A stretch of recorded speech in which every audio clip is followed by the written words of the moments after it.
The city was still waking up when Maya Benson pushed her squeaky cleaning cart down the marble hallway of Summit Heights Tower.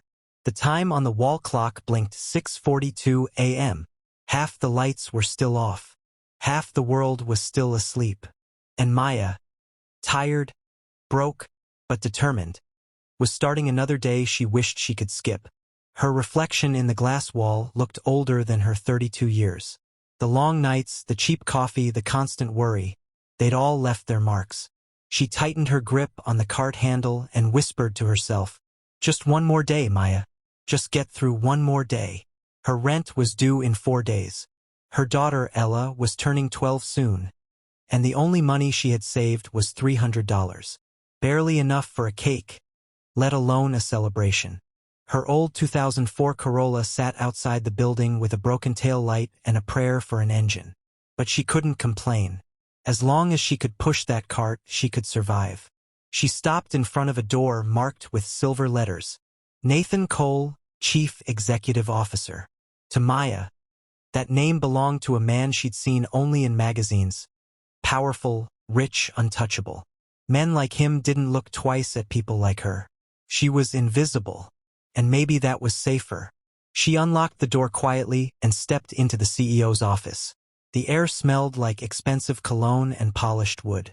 She worked quickly, dusting shelves, emptying trash bins, wiping down the spotless desk. Her mind drifted to Ella again and the school's note about unpaid supplies. Her chest tightened. She hated disappointing her little girl. Then something caught her eye. A thick folder lay open on the desk, papers scattered as if someone left in a hurry. She tried to ignore it, but the bold black letters across the top made her pause. Confidential. Company bankruptcy declaration. Maya froze. Bankruptcy? This company? The one that owned half the city's skyline? Her gaze darted to the clock. 6:55 a.m. No one would be in until 8. She knew she shouldn't look, but curiosity tugged harder than fear. The first page listed the company's total debt, $68 million. Her eyes scanned the rest of the document. Years of balancing tiny cleaning invoices and stretching every dollar had made her good with numbers. Too good. She added the listed debts silently under her breath. 12, 9, 14. She ran the sums again. Then a third time. Her heart skipped. It wasn't 68. It was 51. Someone had added $17 million that didn't exist. This wasn't a mistake. It was a setup. Her father's voice echoed in her head, soft but full of pain. If someone had told me the truth earlier, I could have fought back. He had lost his small business years ago to a forged balance sheet. The fraud had destroyed him, destroyed their family. Maya swallowed hard. Her fingers trembled as she reached for a yellow sticky note. She hesitated, her heart pounding. Then she wrote, "Mr. Cole, please check the numbers on page 6 before signing. The total is 51 million, not 68. Something doesn't add up. A friend." She stuck the note neatly on the first page, put everything back exactly how she'd found it, and slipped out. Down in the basement, she clocked out at 7:47. But she couldn't make herself leave. Her heart was racing too fast. What if she'd made a mistake? What if someone saw her? At 7:59, the sound of tires screeching echoed in the garage. A black luxury sedan pulled in. Nathan Cole stepped out. His suit wrinkled, his eyes red, his shoulders heavy. He looked nothing like the man from the magazine covers. He looked defeated. Maya ducked behind a pillar, watching. He walked to the elevator, moving like someone who had already given up. Something in her chest twisted. Then her phone rang. A known number. She hesitated, then answered softly, "Hello." A strained male voice said, "Ms. Benson?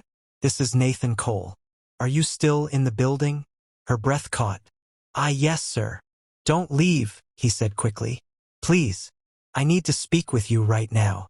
Her heart hammered. Moments later, footsteps echoed through the garage. Nathan appeared, holding the sticky note in one shaking hand. His eyes glistened with disbelief. "Was it you?" he whispered. "You wrote this?" Maya froze, terrified. I did. I'm sorry if I..." But before she could finish, the billionaire CEO dropped to his knees right there on the cold concrete. "You just saved my life," he choked. "You saved everything." Maya's mouth fell open. She'd expected anger, not tears. He stood slowly, wiping his face. 17 million fake debts, he said bitterly. "My business partner, Daniel Reeves, forged them. He wanted me to sign today, then buy the company for half its worth." He looked at her, still stunned. "How did you even notice?" She hesitated, then said quietly, "My father lost everything to fake numbers once. No one warned him. I just couldn't let it happen again." For the first time, she saw something human in his eyes, respect. "Come with me," he said. "Daniel will be here any minute. I need you there when I confront him." Her instincts screamed no, but something inside her said yes. Maybe courage didn't always shout. Maybe it whispered, "Don't run this time." They rode the elevator together in silence. Through the mirrored walls, she saw their reflections, the billionaire and the janitor. Two people connected by fate. When the doors opened, the morning sun filled the 23rd floor with golden light. Nathan's secretary buzzed through the intercom. "Sir, Mr. Reeves just arrived." "Send him in," Nathan said quietly. Then to Maya, "Whatever happens, tell the truth. That's all." The door opened. Daniel Reeves walked in like he owned the world. Slick suit, silver hair, perfect smile. But his confidence cracked the moment he saw Maya. "Didn't know we were bringing the cleaning staff into board meetings," he sneered. Nathan's voice was calm. "Sit down." The air thickened as Daniel crossed one leg and leaned back, pretending nothing was wrong. "Rick, you look exhausted. Let's get this over with. Sign the papers and I'll handle the rest." "Handle what?" Nathan asked coldly. "My company? My legacy? My life?" Daniel chuckled.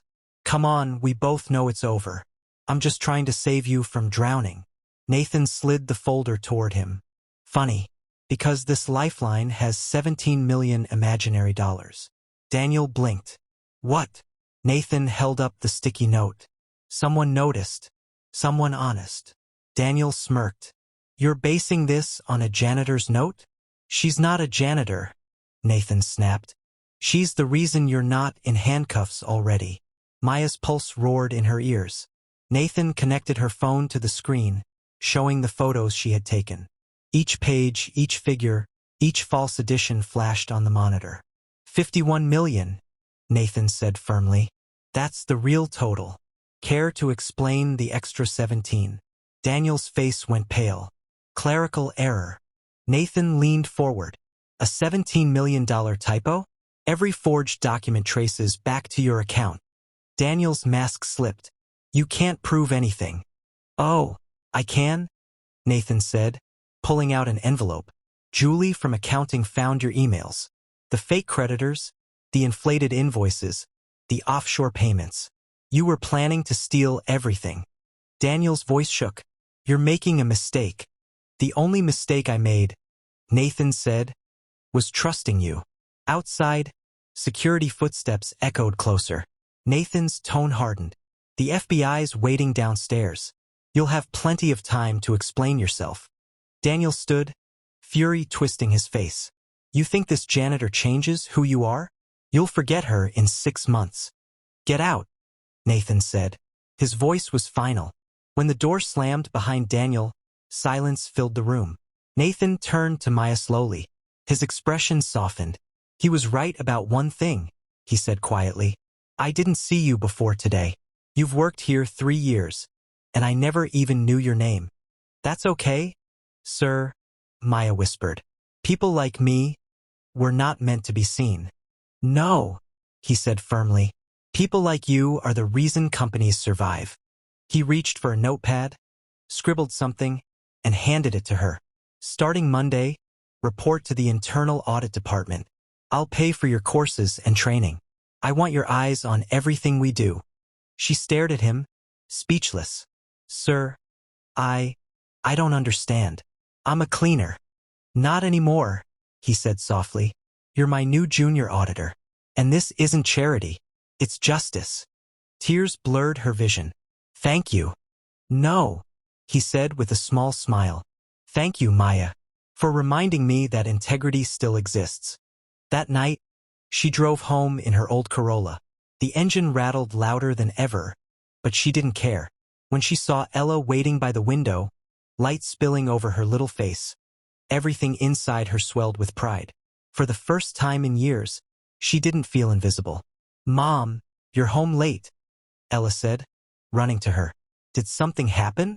Maya smiled, pulling her close. Something wonderful, baby. Something that might change everything. 3 months later, Maya walked through the front doors of Summit Heights, not the service entrance. Her ID badge now opened the main lobby. Her nameplate read, Maya Benson, Junior Auditor. Some still whispered behind her back, the janitor miracle. They called her, but she kept her head high. One afternoon, a senior analyst tried to embarrass her, dumping a pile of reports on her desk. If you're so good, he mocked, find what's wrong with this. 3 hours later, she did 7 discrepancies, including fake receipts and double payments. By the next day, he was fired. Her mentor, Clara, hugged her and whispered, You saved us again. Nathan called her in later that week. You've done more in 3 months than others have done in 10 years, he said, sliding a file across the table. Lead this new audit team. Salary, $9,800 a month. Maya's hands shook. Sir, You earned it, he said simply. A year later, her story spread beyond the company. Business magazines called her the woman who saved a fortune. Universities invited her to speak about ethics and courage. First, she refused. She didn't think she belonged on those stages. Until Nathan said, You belong there more than anyone. So she did, standing before hundreds of people. Her voice trembled as she said, 2 years ago, I was invisible. I cleaned floors for a company that didn't know my name. Then one morning, I saw numbers that didn't make sense. I could have walked away, but I didn't. That one choice changed everything. When she finished, the applause lasted minutes. In the front row, Ella clapped with tears in her eyes. After the speech, Nathan announced something new. The Cole Foundation for Integrity, a nonprofit protecting whistleblowers and funding education for underprivileged workers. And he said, The woman leading it will be Maya Benson. She couldn't believe it. Me? Who better? He said. You gave people like me a second chance to see what matters. Under her leadership, the foundation grew fast, helping dozens of workers stand up against fraud and injustice. People who once felt unseen found courage again. One autumn evening, sitting with Ella by the river, Maya smiled at the city lights. Do you ever think about how different life could have been? Ella asked. Every day, Maya said softly. If I'd walked away that morning, I'd still be invisible. But I chose to do what was right, even when it was scary. Ella leaned on her shoulder. You're my hero, Mom. Maya brushed her hair gently. No, sweetheart. I just stopped hiding. Outside, the wind carried the scent of rain and new beginnings. The world was still unfair. But now, she had proof that one act of honesty could ripple farther than anyone imagined. Could save companies, could save families, could save lives. As they walked home, her phone buzzed. A message from Nathan. The foundation just passed its 1-year mark. 45 cases resolved. $14 million recovered. We did it. She smiled and replied, We did it. Under the soft city lights, she took Ella's hand. The woman who was once invisible had become a light for others. Proof that integrity, kindness, and courage still matter. Sometimes one simple act can change everything.